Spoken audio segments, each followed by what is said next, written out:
আজকে আমরা সম্পদের পিছনে দৌড়াই।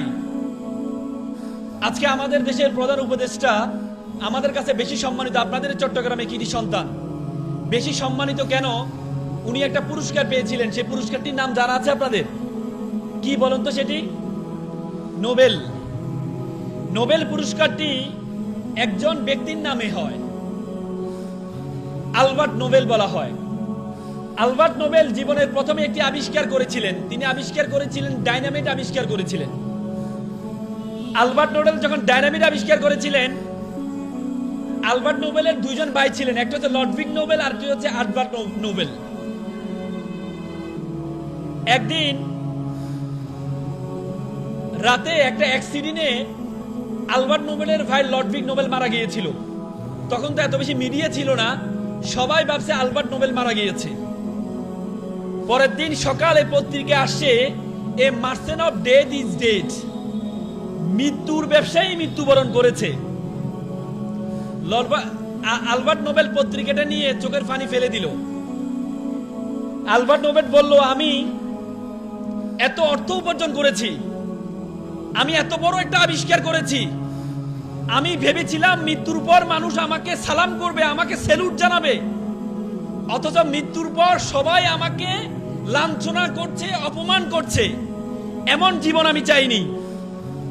পরে আলবার্ট নোবেল তার ডাইনামিক আবিষ্কারের যে সম্পদ আছে সবগুলো সম্পদ একটা ট্রাস্টে দান করে দিলেন এবং তিনি বলেছেন, আমি মৃত্যুর পরে পুরো বিশ্বে যে যত ধরনের ক্রিয়েশন করবে তারা আমার এই ট্রাস্ট থেকে তারা পুরস্কৃত হবে। আজকে পৃথিবীর প্রচুর মানুষ মারা গিয়েছে, কারো কথা আমরা স্মরণ করি না, কিন্তু আমরা আলবার্ট নোবেলের কথা স্মরণ করি। তো সুতরাং আজকে আমাদের মৃত্যু অবধারিত, যে কোনো সময় আমরা মৃত্যুবরণ করব। আমরা জীবন নিয়ে অনেক ধরনের চিন্তা করি। পৃথিবীতে সবচেয়ে সত্য হচ্ছে মৃত্যু।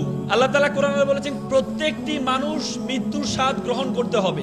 একবার গৌতম বুদ্ধের কাছে একটা তার অনুসারী আসলো, এসে বলেন, গৌতম বুদ্ধ, আমি আপনাকে বিশ্বাস করব, আমি আপনাকে মেনে নিব যদি আপনি আমার ছেলেকে ফিরিয়ে দেন। গৌতম বুদ্ধ বলছে, আপনার ছেলে কি হয়েছে? বললো, আমার ছেলে মৃত্যুবরণ করেছে। গৌতম বুদ্ধ বলল, ঠিক আছে, আমি আপনার ছেলেকে ফিরিয়ে দিব। এ পুরো অঞ্চলে এমন একটা ঘর যদি আপনি বের করতে পারেন যে ঘরে একটা মানুষও মৃত্যুবরণ করেনি, তাহলে আমি আপনার সন্তানকে ফিরিয়ে দিব। ওই শিশুটির মা দীর্ঘ 1 সপ্তাহ ধরে খুঁজেছে, কোনো একটি ঘর পায়নি যে ঘরে কেউ মারা যায়নি।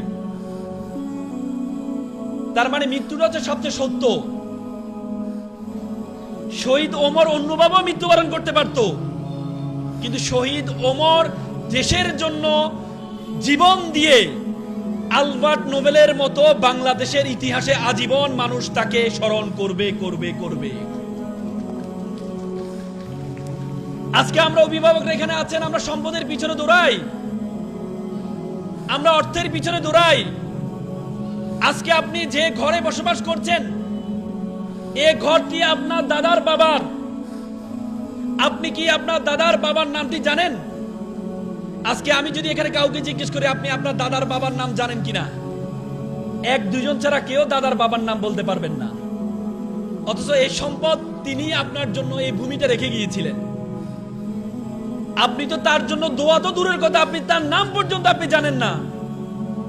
আর আপনি আজকে যে সম্পদ রেখে যাচ্ছেন আপনার সন্তানের জন্য, 200 বছর পর এই সম্পদ কে ভোগ করবে? যে ভোগ করবে সে আপনার জন্য দোয়া তো দূরের কথা, আপনার নাম দিয়ে পর্যন্ত স্মরণ করবে।